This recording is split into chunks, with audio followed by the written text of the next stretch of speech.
class. This class is about food and nutrition.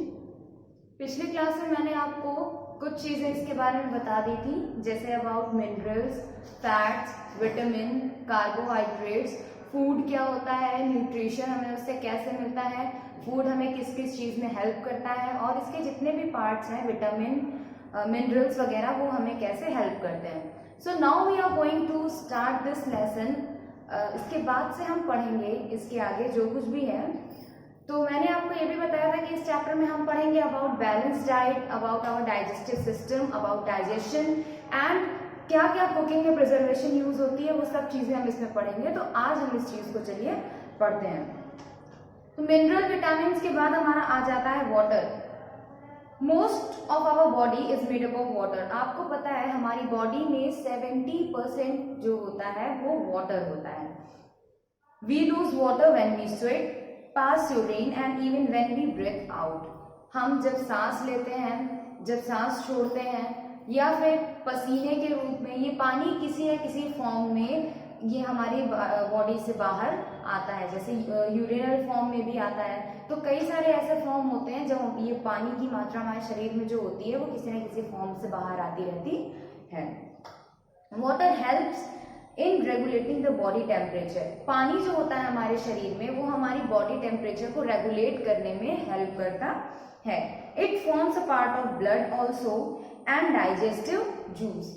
हमारी body में जितने भी फूड डाइजेस्ट होने के बाद जो भी जूस आता है फूड से, जो हमारी बॉडी को हेल्प करता है उस जूस को बनने में और हमारे ब्लड को बनने में, ये सब चीज़ों में कहीं ना कहीं वाटर इन सब चीज़ों में प्रेजेंट होता है.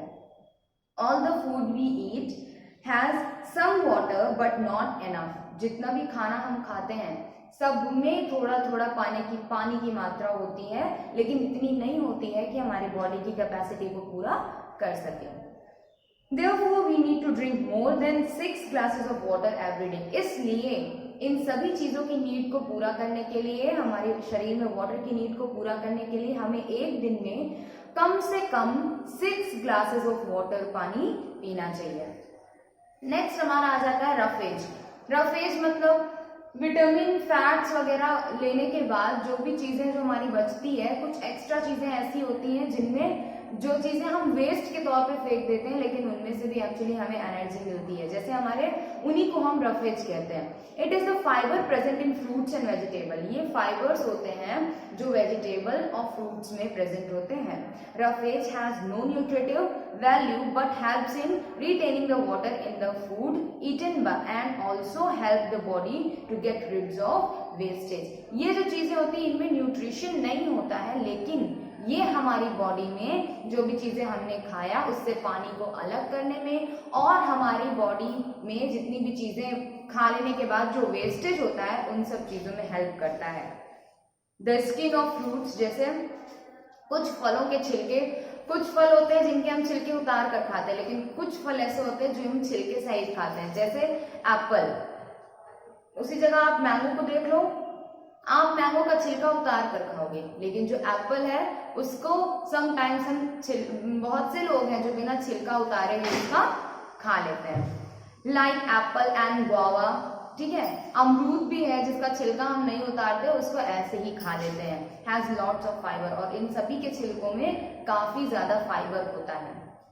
Now we gonna discuss about balance diet. अब हम जो डिस्कस करने वाले हैं वो है अबाउट बैलेंस्ड डाइट. हमें कितनी मात्रा में क्या चीजें हमारी बॉडी को चाहिए, इसे हम बोलते हैं डाइट. मतलब होता है हमारे रोज का खान पान, और बैलेंस्ड करना मतलब संतुलित आहार. हमारा संतुलित आहार क्या होता है? The food we eat is called our diet. जो भी खाना हम खाते हैं, जो भी आहार हम लेते हैं उसे हम डाइट बोलते हैं. A diet that contain right amount of nutrients is called a balanced diet. और वो भोजन, वो आहार जिसमें हर चीज एक संतुलित मात्रा में होती है उसे हम बोलते हैं संतुलित आहार. That means balanced diet. You can have a balanced diet if you eat many kinds of food. You look at the food pyramid, read it carefully and notice that you should eat mostly the carbohydrates shown in the box. Means आपको सबसे ज्यादा जो मात्रा लेनी चाहिए, आप किसी भी, अगर आपने बैलेंस डाइट के पिरामिड को देखा होगा, आपकी बुक में पेज नंबर 8 पे एक बैलेंस डाइट का चार्ट दिया हुआ है। उस बैलेंस डाइट के चार्ट में आप सबसे पहले देखोगे तो उसमें सबसे ज्यादा आपको खाना चाहिए कार्बोहाइड्रेट्स। कार्बोहाइड्रेट्स के बाद आपको फ्रूट्स एंड वेजिटेबल्स खाना चाहिए, और एटलीस्ट इतना अमाउंट आपको शुगर का और फैट्स का लेना चाहिए जो आपकी बॉडी में कमी का रूप ना ले, और इतना ज्यादा नहीं खाना चाहिए कि आपको कोई डिजीज वो दे दे, क्योंकि मैंने आपको पहले ही बता रखा है कि ज्यादा फैट्स खाने से वजन बढ़ता है, और वजन बढ़ने से कार्डियक अटैक और कई ब्लड प्रेशर जैसी बीमारियां हो सकती हैं। नेक्स्ट हम आते हैं डाइजेशन पे। अब हम जब खाना खाएंगे तो डाइजेशन भी होगा। डाइजेशन क्या होता है? डाइजेशन हमारे बॉडी में वो प्रक्रिया होती है जो हम फूड को खाने के बाद हमारे मुंह से लेकर और लास्ट हमारे स्टमक, स्मॉल इंटेस्टाइन से होते हुए एनस तक की जितनी भी, जब तक हमारी बॉडी से वेस्टेज आउट नहीं हो जाता है तब तक का जितना भी प्रोसेस होता है वो हमारा डाइजेशन कहलाता है। पढ़ते हैं डाइजेशन में आखिर क्या क्या होता है। Our body can not use the food as they are. जैसा हम भोजन खाते हैं हमारी बॉडी वैसा एक्सेप्ट नहीं करती है। ऐसा नहीं है कि हमने रोटी को खाया और रोटी को 3 बार 4 बार चबा के उसको पेट के अंदर कर लिया तो ऐसे ही हमारी बॉडी में वो चीजें आ जाएंगी, लेकिन हमारी बॉडी ऐसे उसको नहीं लेती है। The nutrients in our body are broke down into the similar form. हमारी बॉडी में जितना भी फूड जाता है वो अंदर जाने के बाद छोटे छोटे छोटे छोटे टुकड़ों में टूट जाता है। दिस इज कॉल्ड डाइजेशन, और इसीलिए हम डाइजेशन कहते हैं। The digestive organs in our body are mouth, food pipe, stomach, small intestine, large intestine and anus. Main जो होता है हमारी बॉडी का वो सबसे पहले होता है माउथ, क्योंकि हम माउथ से फूड को खाते हैं। उसके बाद हमारा आ जाता है ईसोफेगस, फूड पाइप जिसको बोलते हैं, जिसके थ्रू हमारा खाना नीचे जाता है, यहाँ होती है वो ईसोफेगस की पाइप। उसके बाद हमारा आ जाता है स्टमक, पेट हमारा। स्टमक के बाद आ जाता है स्मॉल एंड लार्ज इंटेस्टाइन।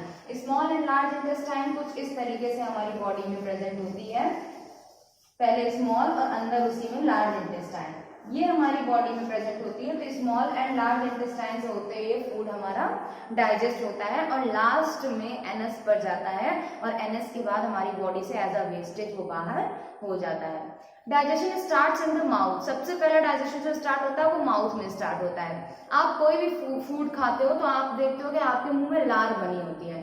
वो जो सलाइवा होता है, वो जो लार होती है, उसके जरिए जो हमारा फूड होता है हम उसे चबाते हैं तो उसे चबाने में वो हेल्प करता है। लार हमारी हेल्प करती है। Your teeth grind the food you eat into the paste। और जो भी भोजन आप खाते हो उसे एज अ पेस्ट के फॉर्म में आपके दांत तुरंत ही उसे पीसना स्टार्ट कर देते हैं। टंग जो होती है हमारी जीभ जो होती है वो हमारी तुरंत ही वो पिसे हुए फूड को, जो भी पेस्ट के फॉर्म में हमारे दांत में बनाया है, जो भी दांत से हमने चबाया है, उसको तुरंत ही हमारी जीभ सलाइवा दे देकर उसको पेस्ट बनाने में हेल्प करने लगती है। Special organ in and around the mouth produce the juice called the saliva. और जो हमारे माउथ के चारों तरफ जो पार्ट्स होते हैं, माउथ के जो पार्ट्स होते हैं, वही हमारे सलाइवा क्रिएट करने में हेल्प करते हैं, जो कि हमारे फूड को सॉफ्ट बनाता है, डाइजेस्टिव बनाता है, ताकि हमारी बॉडी को ज्यादा उस पर वर्क ना करना पड़े और सबसे पहला डाइजेशन हमारा मुंह से हो और यहीं से वो इजी हो जाए। This food passes through the long tube to the stomach. इसके बाद ये फूड मुंह से चलकर कहाँ जाता है? स्टमक में जाता है। स्टमक में किसके जरिए जाता है? मैंने अभी आपको बताया ईसोफेगस के द्वारा, जिसको हम फूड पाइप बोलते हैं। ईसोफेगस के द्वारा ये हमारे स्टमक में जाता है। स्टमक एक मस्कुलर बैग जैसा होता है, मतलब मांस का बना हुआ एक बैग जैसा होता है। It can store food several hour. और इसके अंदर जो फूड है वो काफी घंटों तक इस पेट के अंदर फूड रह सकता है, इस बैग के अंदर फूड रह सकता है। The digestive juice in the stomach break down into the protein in the food. और जो भी डाइजेस्टिव सिस्टम हमारे पेट के होते हैं वो सब कुछ उसको, उन सभी जो फूड हमने यहाँ से च्यू करके अंदर पेट में ट्रांसफर किया है, उस फूड को और ज्यादा मैश करता है और उसमें से जूस को, न्यूट्रिटिव जूस को बाहर करता है। From the stomach the food goes into the small intestine. और इसके बाद जो फूड होता है हमारा स्मॉल इंटेस्टाइन में चला जाता है। Small intestine this is the long tube where the food mixed with the digestive juice. और यहाँ पे फूड डाइजेस्टिव जूस से मिक्स होता है और बाइल सिक्रेशन होता है, बाइल सिक्रेशन के बाद ये चला जाता है लीवर में, लीवर से निकलने वाले बाइल सिक्रेशन से ये होता है। Bile helps to digest fat. जो बाइल जूस होता है, लीवर हमारा उसको क्रिएट करता है और लीवर से आने के बाद ये फैट्स के डाइजेस्ट होने में हेल्प करता है। It breaks a big drop of oil into the tiny droplet, और छोटी छोटी तेल की बूंदों में इसको तोड़ देता है। The digestion of our food is completed in the small intestine. Small intestine में आने पर ही हमारे फूड का जो पूरा डाइजेशन है वो कंप्लीट हो जाता है। स्मॉल इंटेस्टाइन में पूरी तरीके से फूड का डाइजेशन कंप्लीट हो जाता है। The digested food is absorbed by the tiny blood vessels in the wall of the small intestine. These blood vessels carry the food all the part of the body. और इसमें छोटी छोटी villis बनी होती है, वो विलीज जो होती है ब्लड वेसल्स होती है। अब वो फूड से जितनी भी एनर्जी निकलती है वो सभी एनर्जी को इकट्ठा करके बॉडी के ऑल अलग अलग पार्ट्स में ले जाकर डिवाइड करती है। Not all the food we can be digested. जितना भी हमने खाया है फूड वो सभी कुछ डाइजेस्ट नहीं होता है। द वेस्ट और undigested particle move from the small intestine with the large intestine. जो भी चीजें यहाँ पे हमारी डाइजेस्ट हो जाती है वो यहीं से हमारी बॉडी को ट्रांसफर हो जाती है, स्मॉल इंटेस्टाइन से हमारी बॉडी को ट्रांसफर हो जाती है। बट मैंने अभी बताया कि सारी चीजें डाइजेस्ट नहीं होती है, तो जो चीजें डाइजेस्ट नहीं होती है वो लार्ज इंटेस्टाइन के थ्रू एनएस से बॉडी से बाहर आ जाती है। Here water from food is absorbed and the undigested food is thrown out by the body with NS. NS के जरिए हमारी बॉडी से ये बाहर हो जाता है और लार्ज इंटेस्टाइन में जितने भी फूड से जो वाटर अब्सॉर्ब होता है वो सभी वाटर हमारी बॉडी को पहुंच जाता है। अब जो बारी आती है, ये तो हमने बताया आपको डाइजेस्टिव सिस्टम का कि सबसे पहले हम खाना खाते हैं तो वो हमारे माउथ से होता हुआ फूड पाइप पे जाता है, फूड पाइप से स्टमक पे जाता है। स्टमक में वो डाइजेस्टिव सिस्टम बाइल की हेल्प से पूरा डाइजेस्ट होता है। उसके बाद ये स्मॉल इंटेस्टाइन में जाता है जिसकी ब्लड वेसल्स उसके हर बॉडी पार्ट को फूड का न्यूट्रिशन पहुंचाने में हेल्प करती है। उसके बाद हमारा क्या होता है, जितना भी अनडाइजेस्टेड फूड होता है वो चला आता है लार्ज इंटेस्टाइन में, और लार्ज इंटेस्टाइन में आने के बाद जो भी वाटर हमारा बचा होता है वो वाटर सारा क्लियर हो जाता है। उसके बाद जो भी वेस्टेज होता है वो एनएस के थ्रू बाहर हो जाता है। ये हमारी बॉडी का था डाइजेस्टिव सिस्टम। अब कुछ बातें ऐसी जो हमें माइंड में रखनी चाहिए।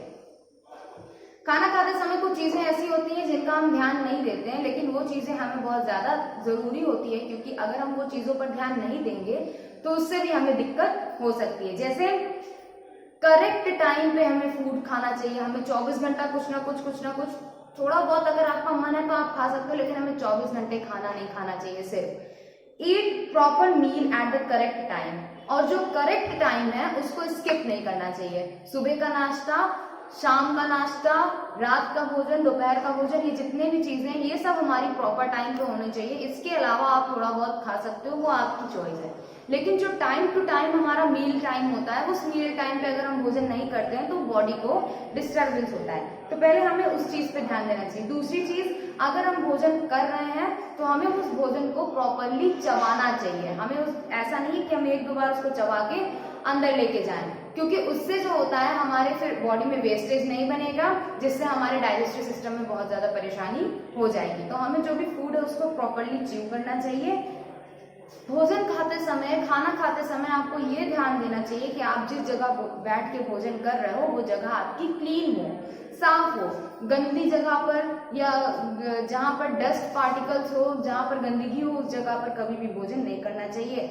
और खाना खाते समय बीच बीच में कभी भी स्नैक्स का यूज नहीं करना चाहिए। स्नैक्स मतलब अगर आप दाल चावल रोटी सब्जी खा रहे हो तो बीच में कभी उसके साथ चिप्स मत खाने लगो, या अन्य स्नैक्स जितने भी आते हैं आप खाने के साथ साथ स्नैक्स को कभी मत हो। अगर आपने नॉर्मल खाने को अलग रखो, स्नैक्स के टाइम को अलग रखो, एक साथ दोनों को नहीं खाना चाहिए। सबका डाइजेस्टिव टाइम अलग अलग होता है, तरीका अलग अलग होता है, इससे भी डिस्टर्बेंस हो जाएगी। कभी हमें ज्यादा नहीं खाना चाहिए। Do not over it. जितनी भूख हो उतना ही खाइए, उससे कम खा लीजिए चलेगा, लेकिन अगर आप अपनी भूख से ज्यादा खाएंगे तो आपको दिक्कत होने लगेगी। ईट अ हेल्दी बैलेंस्ड मील, और कोशिश करिए कि स्वस्थ भोजन खाएं और टाइम टू टाइम खाएं। Clean your mouth well after every meal. भोजन करने के बाद, हर बार भोजन करने के बाद आप अपने मुंह को अच्छे से साफ करें और जितना हो सके थोड़ी देर रुकने के बाद, खाना खाने के बाद थोड़ा रुकें और 10 मिनट 5 मिनट के बाद जितना हो सके उतना आप पानी पीजिए। अब हम बात करते हैं कुकिंग एंड प्रिजर्विंग फूड। खाना खाते समय और खाना बनाते समय, खाने को रखते समय हमें क्या क्या चीजों पर ध्यान देना चाहिए। कुकिंग फूड को पहले कुक करते समय क्या क्या देखना चाहिए वो हम देखते हैं। We eat raw as well as cooked food. जैसा कि सभी जानते हो कि हमें कभी कभी कच्चा, कुछ फूड ऐसे होते हैं जो हमें कच्चा ही खाना पड़ता है, जिन्हें हमें पकाने की कोई आवश्यकता नहीं होती। लेकिन कुछ फूड ऐसे होते हैं, कुछ फूड आइटम जिन्हें हमें खाने से पहले पकाना पड़ता है। Fruits and some vegetables are eaten raw. कुछ ऐसी चीजें होती हैं, जैसे कुछ ऐसे फल, कुछ ऐसी सब्जियां होती हैं जो हम कच्चा ही खाते हैं। They must be washed well before eating in order remove dust from them. तो ध्यान रखिए, कुछ चीजें जो हम कच्चे खाते हैं उसको हम खाने से पहले अच्छे से धुल लें। The dough used in make idli is allowed to fermented by leaving it overnight। और जब हम इडली बनाते हैं तो उसमें जो भी बैटर हम यूज करते हैं, जो भी मिक्सचर यूज करते हैं, उसको हम रात भर फर्मेंटेड होने के लिए, फूलने के लिए रखते हैं। Fermented food is more nutritive. और जितना हम किसी भी चीज को हम फर्मेंटेड करने के लिए रख देंगे, रात भर फूलने के लिए रख देंगे, तो जितनी भी चीजें फूलने के लिए हम रखते हैं वो तो नॉर्मल खाने से ज्यादा ही न्यूट्रिटिव होती है, उसमें पोषण तत्व की मात्रा अधिक बढ़ जाती है। Food such as idli, dhokla are cooked in steam. और ये जो इडली होती है, ढोकला होता है, ये सब कुछ भाप में पकाया जाता है। Food cooked in steam does not lose any nutritions. और भाप में भी पकी हुई चीजें अपना जो पोषण तत्व होता है वो छोड़ती नहीं है। मतलब कि इडली, ढोकला वगैरह जो भी बनता है, जो भी स्टीम में, भाप में पकाई हुई चीजें होती है, जो भी रात भर रखने के बाद सुबह बनाई हुई चीजें होती हैं, वो सब कुछ पोषण के मामले में काफी ज्यादा रिच होती है। The details of some dishes and the way of cooking are given. मैं आपको कुछ बता रही हूँ, कुछ डिशेज हैं और कुछ वे ऑफ कुकिंग है, वो मैं आपको समझा देती हूँ। जैसे पूरी आप लोग खाते हो तो उसको क्या किया जाता है, डीप फ्राइंग किया जाता है। डीप फ्राइंग मतलब तेल, गरम तेल में उसे छाना जाता है। पराठा जब बनता है तो वो शैलो फ्राई किया जाता है, उसको हम डायरेक्ट घी में नहीं डालते, उसको हम ऊपर से तेल लगा के सेकते हैं, मतलब उसको हम शैलो फ्राइंग बोलते हैं। चपाती जो होती है, रोटी, उसमें हम किसी प्रकार का घी यूज नहीं करते हैं। घी आप लास्ट में यूज करते हो, लेकिन पकाते समय कोई भी घी यूज नहीं करते, उसको हम रोस्ट करते हैं, आग पे रखकर सेकते हैं। डोसा बनाते हैं तो वो भी शैलो फ्राई होता है। राइस जो होता है वो या तो हम भाप से पकाते हैं या तो उबाल के पकाते हैं, दोनों तरीके से पकाते हैं। बिस्किट्स जितने भी बनते हैं वो बेक होकर बनते हैं। और बंगाल ग्राम मतलब होता है भुजा हुआ चना। तो वो जो भुजा हुआ चना होता है वो भी काबुली चना जिसको हम बोलते हैं, वो भी हम रोस्ट करके, और भुजा हुआ चना भी रोस्ट करके हम खा सकते हैं। Cooking makes the food more tasty. Cooking जो होती है वो खाने को और भी ज्यादा टेस्टी बना देती है। It makes the food softer and easier to digest. और भोजन को खाने और पचाने में काफी ज्यादा इजी कर देती है। सम फूड आइटम्स में contain germs. Cooking kill the germs and make the food its harmless. कुछ फूड आइटम्स ऐसे होते हैं जिनमें जर्म्स होते हैं, अगर हम उन फूड आइटम्स को पका देते हैं तो उनके अंदर के जो जर्म्स होते हैं वो क्या हो जाता है, पूरे तरीके से खत्म हो जाते हैं। अब लास्ट जो हमारा टॉपिक है वो हम देख लेते हैं, फूड प्रिजर्वेशन। जब खाना बन गया तो उसको रखना भी है। अब रखना कैसे है? The food is valuable. आपको पता है कि जो फूड होता है वो बहुत ही ज्यादा वैल्यूएबल होता है। It should neither be wasted और स्पॉइल्ड। कभी भी फूड को वेस्ट नहीं करना चाहिए, ना ही सड़ा देना चाहिए, ऐसे ही सड़ा देना चाहिए। कुक्ड और uncooked food can be stored to be used later. पका हुआ या फिर कच्चा कोई भी भोजन हो, हम उसको सेव करके रखना चाहते हैं ताकि बाद में हम उसे यूज कर सकें। The kind of storing food is called food preservation. और इसी फूड को स्टोर करके रख लेने के कार्य को कहते हैं food preservation. We have a way preserving food by to stay fresh। हमारे पास कई सारे तरीके हैं जिनके जरिए हम फूड को प्रिजर्व कर सकते हैं और वो फूड हमेशा फ्रेश बना रहेगा। जैसे बाई कैनिंग मतलब हम किसी भी डिब्बे में, किसी भी साफ डिब्बे में उसको किसी भी प्रकार के फॉइल पेपर से पैक करके किसी भी डिब्बे में रख सकते हैं। कोल्ड स्टोरेज, कुछ फूड ऐसे होते हैं जिन्हें हम पैक करके फ्रिज में रख देते हैं ताकि बाहर के जो टेम्परेचर है उससे वो अफेक्टेड ना हो, टेम्परेचर से वो बेकार ना हो, तो हम कोल्ड स्टोरेज कर देते हैं। कुछ चीजों पर हम नमक लगा के रख देते हैं ताकि वो चीजों पर बैक्टीरिया ना बैठे और नमक के जरिए वो बैक्टीरिया दूर होता रहे और डिहाइड्रेशन हो जाता है लास्ट में। जैसे कि कोई भी चीजें ऐसी जिसमें से हम पानी को पूरी तरीके से हटा दें और या तो उसको किसी पैकेट या किसी सील्ड पैक वाले डिब्बे में पैक करके रख दें। सो ये था हमारा चैप्टर। आज इसी टॉपिक के साथ ही हमारा चैप्टर खत्म होता है। In next video we gonna talk about the next chapter and आपको जो इसकी एक्सरसाइज है, जो इसके क्वेश्चन आंसर है एज अ पीडीएफ फॉर्म पे आपको मिल जाएगा। उसके पहले make sure that you all have to check your every points that it will be clear और नॉट। आपके जितने भी पॉइंट्स हैं, जितने भी कंफ्यूजन है वो क्लियर है या नहीं है, ये चीजें आप देख लीजिएगा। और चैप्टर की एक्सरसाइज करने से पहले आपको अपनी कॉपी में बैलेंस डाइट का चार्ट जो आपके बुक में दे रखा है, बैलेंस डाइट के चार्ट को ड्रॉ करना है और डाइजेस्टिव सिस्टम के डायग्राम को ड्रॉ करना है। उसके बाद आपको अपनी एक्सरसाइज वगैरह जो हम आपको प्रोवाइड कराएंगे उसे आपको कंप्लीट करना है। So that's all for today. Thank you.